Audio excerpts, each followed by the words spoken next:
So ito po yung system ng may retail and wholesale. So ganoon pa din yung username and password niya. May dalawang type na account, which is admin and cashier. So sa admin is doon ka pa mag-input ng item. Kumbaga i-register mo siya at doon mo makita yung mga account receivable mo, account payable. Ang meaning ng account receivable is yung mga mga account ng mga nangutang sa iyo at yung kanilang amount ng utang nila, at yung account payable naman is yung account amount ng utang nyo sa supplier nyo. So dito mo makita yung mga sales data report mo, sold item report mo, if ilan ba. So dito naman po sa cashier is dito mo makita yung mga pag-transact mo sa mga customer. Dito ka mag-transact sa cashier if may magbili sa iyo. So punta tayo sa admin. So yung default username password niya is admin and password niya is admin din. So click lang natin login.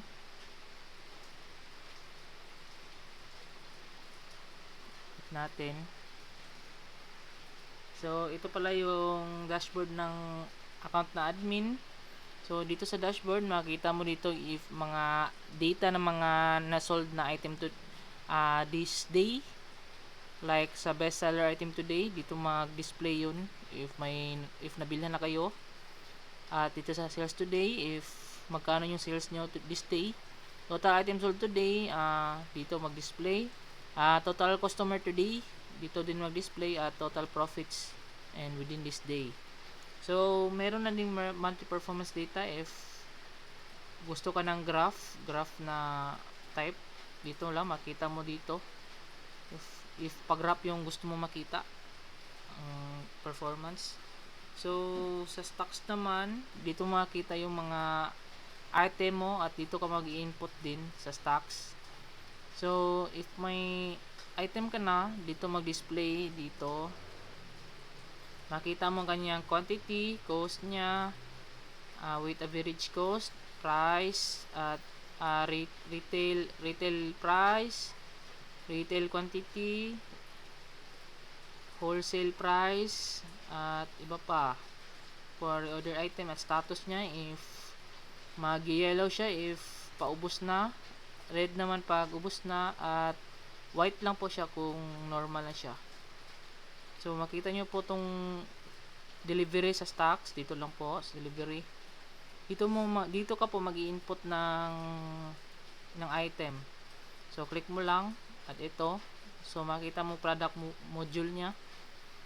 So example tayo, if mag-input tayo ng item. Kung may supplier kayo, lagay nyo lang supplier, pero if wala, leave it blank. So barcode naman, if meron kayong may barcode yung item nya, i-punch nyo lang sa inyong barcode scanner katulad nito. Example tayo. So ito yung barcode nya.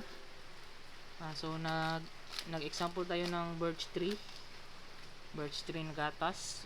So item description nya is birch tree, tapos 33 gram lang. Quantity niya if ilan lahat yung available na item sa inyong tindahan. Example, meron tayong 40 pieces. So item cost niya sa pagbili nyo sa supplier nyo, if lagay mo lang example like 23.43, tapos ang retail price niya is 30. So kung nagre-resell price kayo, lagay nyo lang resale price niya, pero if wala, copy nyo lang tong retail price. Tapos yung quantity level niya, if ilan yung minimum na quantity para mahulog siya as resale price. Pero if wala naman, lagyan lang natin na 3 quantity level. Parang siya ang indicator na pag ilang quantity ang bilhin ng customer, mahulog siya as resale or wholesale. So pag wholesale naman, if yung retail nyo 30, tapos pag mag wholesale price ka 28, Tapos, yung wholesale quantity level niya, if magkano yung minimum na dapat bilhin para mahulog siya as wholesale price. Example 6. Pag 6 na yung bilhin niya, mahulog siya as wholesale price. So, itong reorder level naman, if magkano na lang halimbawa, yung quantity mo 40, pag magpapatak ito ng 3, so magno-notif siya na paubos na, kailangan nyo nang mag-reorder ulit. So, after nyo matapos nyan, submit nyo. So, dito yung mapupunta sa delivery details.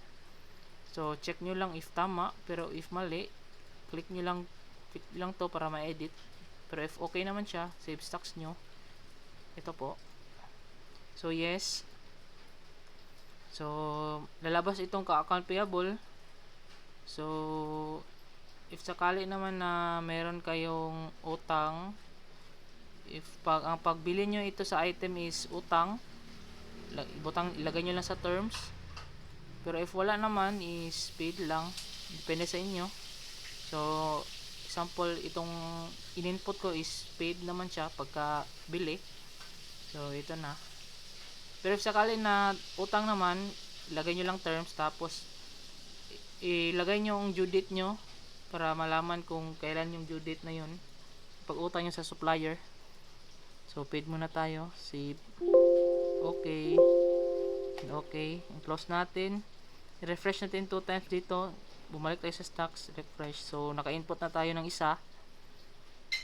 So, sa stock movement naman, makita mo dito yung mga in and out ng item mo. Click nyo lang barcode dito. Lagay nyo lang barcode nya. Scan nyo. So, ito yung birch tree. Nag-in tayo na 40. So, ang balance nya 40. Remarks nya, initial stocking. At sino yung nag-input nito. Dito makita sa close natin. Dito makita sa stocks, tapos stock movement. To reorder naman, mag-filter siya if anong item yung paubos na at wala na talaga. Dito, click nyo lang to. So, wala naman tayo pang ubos. So, meaning 0, reorder item. Walang laman. So, print preview, pull out. Kung gusto nyo magtatanggal ng item nyo, dito lang, pull out. Dito. Lagyan nyo ng, fill up nyo lang dito, barcode nya or item description. Same nito. Click lang. Tapos, ito na. Yung ilang quantity yung i-pull out nyo, depende sa inyo. Tapos, lagyan ng reason. Cancel na tayo. Example lang yan. So, sa print preview naman is makikita nyo po yung pag-preview ng inventory nyo. Click natin. Sorry, medyo lag. So, inventory report. Dito makikita yung birch tree. Yung price nya, resale price nya. So, wala man tayong resale price. Itong, kinapi ko lang sa retail kasi wala naman tayong resale price. So, wholesale nya, ito po. Wholesale quantity 6, status normal. Ito po. So, dito naman tayo, punta naman tayo sa sales. Dito makikita yung mga sales data report nyo. Kung anong gusto nyong i-filter na date. Example, today. Click natin today. Tapos, click nyo search. Lalabas dito lahat. So, ang sales data naman, separated siya sa cash on hand. Yung mga nagbigay sa iyo ng cash on hand. Mode of payment.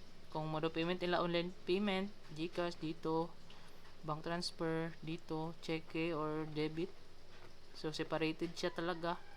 Pero, total naman siya sa kanyang mga sales report niya. Total cost niya, net profit, discount niya, net sales. Dito lang po yung makita sa sales. So, sa records naman sa records naman po, is, dito makikita item yung item na nabenta.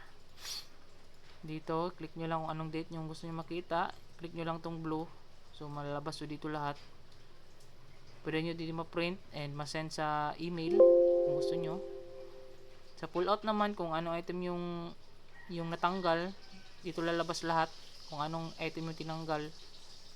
At lalabas yung reason, sino yung nag-pull out, at anong date and time, anong klaseng item. Sa pull out lang yan. So dito naman sa deliveries, yung mga in-input na nyo sa inventory nyo, dito malalabas deliveries. At dito naman sa credit line is dito ka mag-create ng account na parang suki nyo na pwede siya makautang sa credit line. Dito sa record, click nyo lang tong cross. So dito lalabas yung fill upan ng item. Halimbawa, Daniel Padilla. Tapos yung contact person is sino yung talaga yung nag-utang. So lagay natin Daniel pa din. So yung contact number niya 0947. Email, kung walang email, NA lang or NA lang. So save. So ito na po, mayroon na po tayong credit line accounts. Nagawa na natin ng account. So punta tayo na settings. Dito ka mag-create ng account. If cashier ba yung gusto mong gawan or admin, fill up nyo lang to. Tapos choose lang kayo if admin ba or cashier. So payroll naman, kung may payroll kayo, pwede nyo gawan dito. Dito kayo maggawa ng employer nyo if mayroon kayong employee sa payroll. So sa AR and AP, ito naman po yung listahan ng mga nag-utang sa iyo at yung utang nyo. Click natin. So dito sa account receivable, account payable, dito makita yung mga lahat ng utang nyo kung meron kayo payable. At meron ding due date kung kailan, tapos remaining days. Automatic siya na mag-move, automatic siya nagra-run every day. Tapos status niya dito na makita sa account payable. So ang receivable naman is yung mga lahat ng mga may utang sa inyo kung meron, lalabas dito. Si Daniel Padilla pa lang ang nagawa natin, pero di pa kasi siya nakautang. So close natin. So punta naman tayo sa cashier. Logout natin, click lang natin tong tao sa taas, log out. So yes, cashier naman. So cashier pa din yung password, cashier and password cashier. Log in. So dito na po yung point of sales. So dito sa taas, dito nyo makita yung mga ma-search yung input nyo. Kahit first letter lang, lalabas lahat. Like parang ito, birch tree. Yan. Erase natin. Pwede din barcode kung may barcode kayo. So or dito makita nyo sa browse item, dito lahat. Ito mga delete item, change quantity, discount, transaction history, sales summary. Ito makita discount, wala namang discount pa. Receipt history at credit, PO. Halimbawa mag-scan tayo ng isa. So ito birch tree to. If ilan yung bilhin niya, lagay mo isa. So ito delete natin. So example 6, kung 6 yung quantity niya, mahulog siya as wholesale price. Kasi sinet mo yun ng 6 yung quantity level ng wholesale, automatic mahulog siya as wholesale pag 6. Pero if gusto mo, kung di naman talaga exact 6 yung bilhin niya, minus plus lang, 6, 5, 4, 5, 6, if ilan yung bilhin niya, or tatlo lang pero wholesale price, ito po. Pero pag retail, click natin, if retail, ito 30. So ito lang po, click lang natin yung checkout. Tapos payment option, kung anong klaseng of payment yung sa kanya. Sample cash. So cash standard niya is magkano yung pera niya, example 100. So ito yung change niya, enter nyo lang. Tapos after nyo ma-enter, lalabas na yun sa inyong receipt history na printer. Tapos mag-open yung cash drawer. So click lang natin next. So if gusto nyo makita yung mga history ng resibo. Dito makita. Ay, click natin tong green. Ito po, meron na yung birch tree. Ito yung resibo niya, history. Resibo. Tapos, example tayo ulit. Birch tree. So, if sakali nga mag-discount kayo, ito yung mga pindutin nun, pero okay lang kahit di na to gamitin kasi meron naman dito. Click natin tong percentage. Ito yung discount form if may discount kayo or by percentage yung pag-discount nyo, depende sa inyo. Escape lang kung i-cancel lang, pero ito po makita. Tapos itong basura na blue is parang delete item ito. Pero if gusto nyo naman i-credit EPO to, itong birch tree, click nyo lang to. Halimbawa nagbili siya ng birch tree pero gusto niya utang. So sa credit PO ka, yes. Are you sure you want to save this transaction as credit PO? Yes. So choose tayo ng account nung ginawa natin dun sa credit lines admin. So si Daniel Padilla, okay, pwede na siya makautang kasi nagawan na ng account. So credit amount niya isang birch tree. Tapos due date niya, lagyan niyo ng due date. Example is 1 month lang yung kanyang due. Save natin. Yes. Okay. And next. So yung item na yon is mapunta na yun sa account receivable, yung mga nangutang sa inyo. Logout natin, punta tayo ng admin.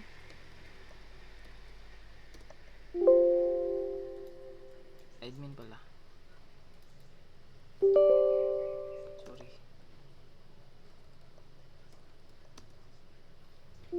So dito sa account receivable, punta tayo na account receivable, account payable. So sa account receivable, merong isa na di pa nakakabayad. Ito si Daniel Padilla. Meron siyang 49 days remaining unpaid.